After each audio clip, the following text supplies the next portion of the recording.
Queridos amigos e amigas, bom dia, hora da Ave Maria. Em nome do Pai, do Filho e do Espírito Santo. Amém. Rainha do céu, alegrai-vos, aleluia, porque aquele que merecestes trazer em vosso seio, aleluia, ressuscitou como disse, aleluia. Rogai a Deus por nós, aleluia. Exultai e alegrai-vos, ó Virgem Maria, aleluia. Pois o Senhor ressuscitou verdadeiramente. Aleluia. Oremos.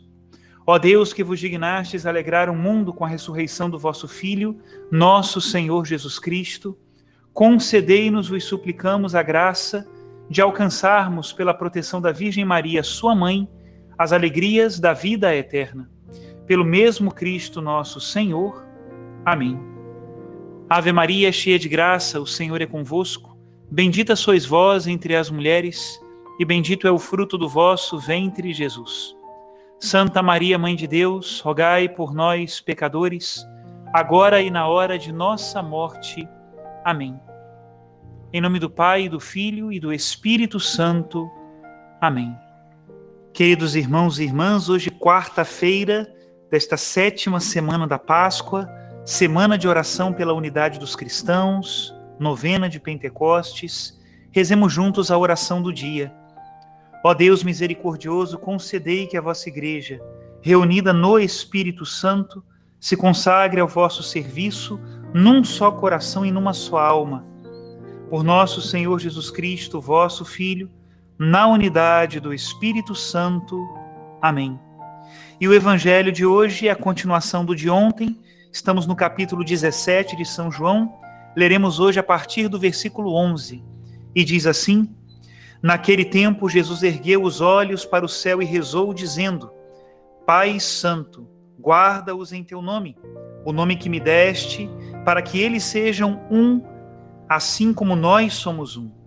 Quando eu estava com eles, guardava-os em teu nome, o nome que me deste.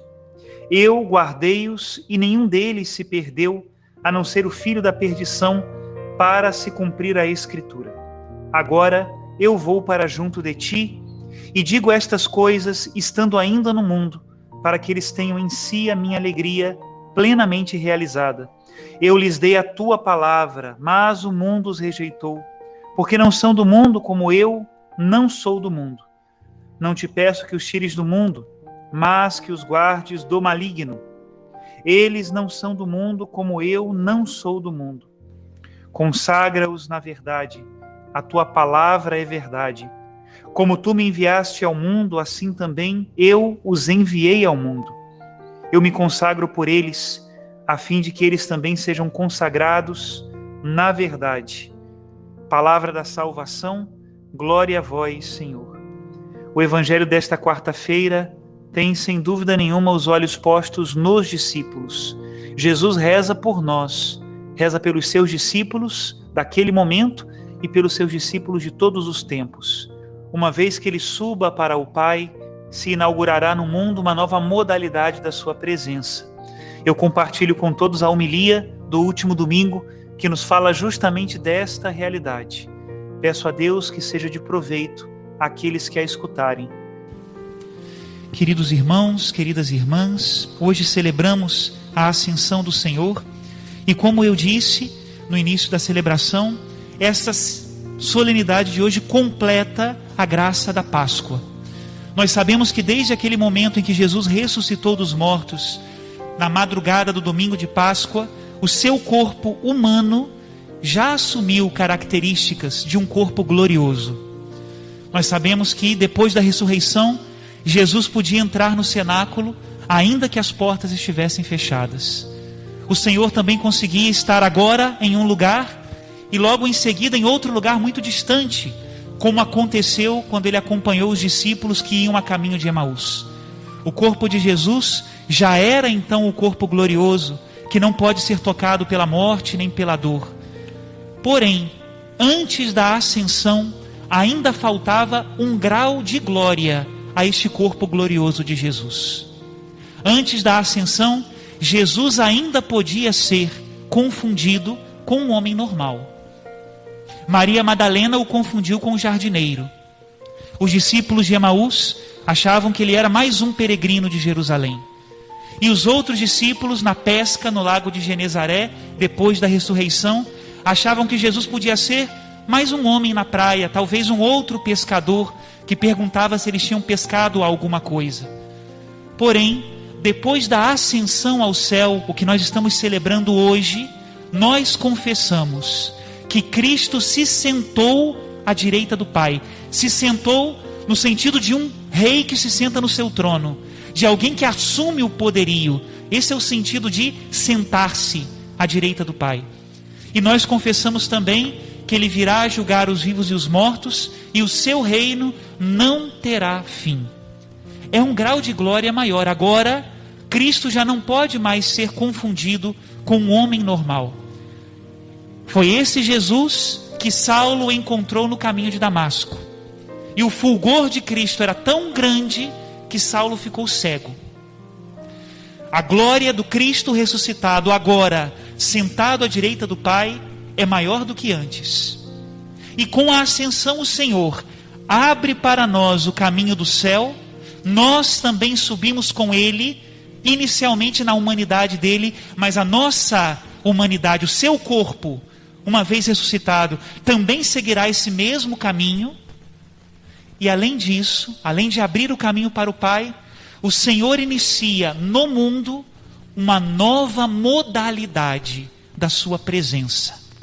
Nós confessamos, e não é um prêmio de consolação ou uma poesia, o Senhor está vivo e verdadeiro na sua humanidade e na sua divindade no meio de nós. Porém não está mais como estava naquele período entre a ressurreição e a ascensão, aquele período em que ele era confundido com um homem. Não, agora a modalidade do Senhor é mais plena. Ele pode estar em todos os lugares ao mesmo tempo. E nós não estamos falando de um prêmio de consolação. Nós estamos falando da presença verdadeira e real do Senhor. E onde Ele está? O Senhor está nos sacramentos da igreja, o Senhor está na palavra, e o Senhor está na reunião da caridade fraterna. Aí está o Senhor. Se nós lemos o relato da ascensão, segundo o Evangelho de Mateus, são esses os três elementos que o Senhor nos fala. Ele envia os discípulos a pregar, então é a palavra, a batizar, são os sacramentos, e a ensinar os seus mandamentos. E o seu mandamento é a caridade fraterna. É muito interessante porque se nós conversarmos, por exemplo, com uma pessoa que não acredita em Deus ou que ainda está se aproximando da fé, ela poderia nos dizer, né? Bom, vocês acreditam que Jesus está aí com vocês e ressuscitado. Onde Ele está? Então que Ele entre pela porta, né? Mas esse é um modo diferente. Ou seja, não é isso. Não é essa a presença do Senhor. Essa era a presença de Jesus entre a ressurreição e a ascensão. Agora não. Um católico que sabe no que acredita, que conhece bem a sua fé, o que esse católico responde? Se alguém chega agora aqui à igreja e pergunta, onde está Jesus? Sem dúvida, hein? Um católico que conhece a sua fé vai dizer, o Senhor está no sacrário. O Senhor está na palavra. O Senhor está na nossa reunião fraterna. E mais uma vez eu repito, isso não é um prêmio de consolação, isso é verdadeiro. Quando nós nos encontramos com o Senhor nos sacramentos, aí Ele está. Antes da sua ascensão e antes do envio da igreja, tudo isso precisava ser acompanhado de milagres externos, para que nós pudéssemos acreditar. Mas agora, uma vez que o Senhor subiu ao céu e deu autoridade aos seus discípulos de pregar o Evangelho e garantiu que os seus sinais confirmariam a palavra deles, nossa fé se baseia na autoridade dos apóstolos. São Leão Magno, um papa do século V, explica isso de maneira muito bela. Diz assim, tudo o que na vida do nosso Redentor era visível, passou para os ritos sacramentais. E para que a nossa fé fosse mais firme e autêntica, a doutrina sucedeu a visão, ou seja, a visão deu lugar à doutrina, em cuja autoridade devem se apoiar os corações de todos os que creem, iluminados pela luz celeste. É interessante como nós vemos isso tão claro na história da igreja. Quantos mártires deram a vida por causa da Eucaristia? Primeiro relato de martírio que nós temos em língua latina foi de uns mártires do norte da África, os mártires de Scilly. E eles foram martirizados porque eles queriam ir à missa ao domingo. Olha isso. É a famosa frase deles que diz: sem o domingo nós não podemos viver. Também o padroeiro dos Coroinhas, São Tarcísio, deu a vida por causa da Eucaristia. Por quê? Porque ali estava Cristo. Ele sabia que a sua vida não seria tirada, seria transformada, porque ele seguiu ressuscitado. São Maximiliano Maria Kolbe, agora no século XX, na época da Segunda Guerra Mundial, sobre o problema do nazismo, deu a vida pela caridade fraterna, porque ele sabia a quem ele seguia. Nós também, na palavra, nos sacramentos, na caridade fraterna, encontramos o Senhor ressuscitado. E é interessante como essa visão, como melhor, esse toque de Jesus, ele não é menos verdadeiro porque nós não o vemos. A primeira leitura de hoje nos fala sobre isso quando diz: uma nuvem o encobriu, de modo que os seus olhos não mais podiam vê-lo. Pois então aonde está o Senhor? Diz a segunda leitura: cada um de nós recebeu a graça na medida que Cristo lhe a deu. Apóstolos, profetas, evangelistas, pastores e mestres, para a edificação do corpo de Cristo. Aqui está o corpo de Cristo. Em Pentecostes, para que os discípulos acreditassem, foi necessário um terremoto, uma ventania, línguas de fogo. Agora, quando o bispo ou o sacerdote celebram a crisma, essa mesma graça acontece. Mas já não tem terremoto, já não tem vento, nem línguas de fogo. Nossa fé se baseia na autoridade da doutrina dos apóstolos. Quando o sacerdote levanta a hóstia sobre o altar, nós não somos transportados, como num milagre, para o Calvário. De repente, nós não estamos na última ceia de um modo visível. Mas quando o sacerdote levanta a hóstia sobre o altar, é Cristo que se sacrifica, oferece ao Pai o seu sacrifício e se dá em alimento a cada um de nós. Aí se baseia a nossa fé. Eu ontem falava, e repito hoje o testemunho, mas ontem eu me equivoquei com o nome da pessoa. Houve um grande converso convertido do século XX, chamado André Frossard. Ele escreveu um livro chamado Deus Existe, Eu Encontrei-o. E é muito interessante, ele era um escritor, e muito bom escritor, francês, do início do século XX. Nesse momento era o início do século XX, ele faleceu há pouco tempo, no final já do século XX. E ele não acreditava em Deus. Ele tinha um amigo que era muito católico, mas ele não acreditava. E por mais que ele conversasse, não se convertia. De repente, num dia, em carona com esse amigo, às 5, ele sabe até o horário, às 5:10 da manhã, olha isso. Esse amigo parou o carro, né? E foi fazer alguma coisa, e nunca mais voltava. André Frossard ficou impaciente, né? Naquele carro. Então, resolveu ir atrás do amigo, que foi levar a encomenda, Deus sabe para quem, né? André, ele entrou num jardim e percebeu que era um convento. Era uma igreja. Ele disse: igrejinha feia, né? Entrou pela porta lateral, viu que estavam adorando o Santíssimo Sacramento já às 5 e pouca da manhã, as religiosas. Igrejinha feia. Aí ele olhou para o altar e viu as velas acesas. Ele não sabia que era uma adoração. Ele disse: interessante os católicos, né? Uma vela, 2 velas, eu creio. De repente, chegou o amigo dele e falou: bom, foi o carro, não te achei, o que você está fazendo aqui? Ele falou: não, eu sou católico. Ele disse: mas católico? Apostólico romano, ele disse. Mas como? E a partir daquele momento, André Frossard foi um dos grandes defensores da fé católica. E ele chama esse momento de milagre eucarístico. apesar de não ver ali a carne e o sangue com os olhos da carne, ele viu o ressuscitado. O nome do livro que conta essa história é Deus Existe, Eu Encontrei-o. Impressionante. O toque do Senhor ressuscitado é real e nós o desprezamos. O Senhor subiu ao céu para não estar mais no cenáculo, ou em Emaús, ou no mar da Galileia, mas para estar onde estivessem os que creem nele.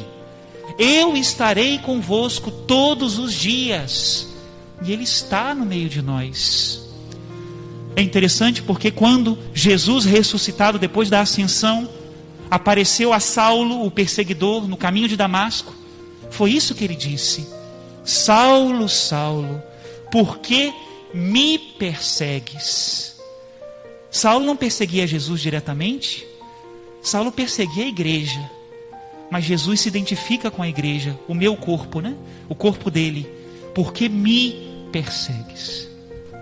Uma última questão importante a ser colocada em relação a isso é que assim como o corpo de Cristo na história foi perseguido, também a igreja é perseguida.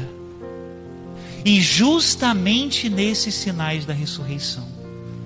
Meus irmãos, minhas irmãs, eu não sei até quando nós poderemos pregar publicamente a palavra de Deus.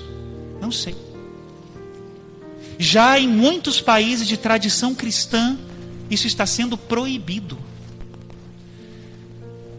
A pregação está restrita aos templos. Países que não são de tradição cristã ou não de moderna tradição, como outros que eram, mas agora não, você não pode converter ninguém ao cristianismo sob pena de morte. Aqui também em relação aos sacramentos, no Brasil, no início da pandemia, no Brasil, quiseram nos proibir de distribuir a Eucaristia às pessoas que vinham à missa. Não conseguiram, mas quiseram. Também em relação à caridade fraterna, meus irmãos, a caridade cristã não é pura filantropia, é outra coisa. Quando São João Bosco, por exemplo, reunia os órfãos de Roma no início da Revolução Industrial, ou então aquelas crianças que ficavam sozinhas o dia todo, porque os pais estavam nas fábricas. Quando São João Bosco as reunia, não reunia simplesmente para dar-lhes uma educação e refeições e tirá-las da violência, não. São João Bosco as reunia para levá-las ao céu. Isso é caridade cristã. Madre Teresa recolhia das ruas não os doentes que podiam ser curados. Madre Teresa recolhia os moribundos, porque tinha a esperança de apresentar-lhes Cristo e levá-los ao céu. Essa é a caridade cristã. A filantropia é muito bem aceita por qualquer um. Agora, a caridade cristã nem sempre. Se vocês têm dúvida, perguntem àqueles religiosos e religiosas que mantêm orfanatos, asilos, casas de recuperação. Quando se fala o nome de Cristo, muitas portas se fecham. Muitas, muitas.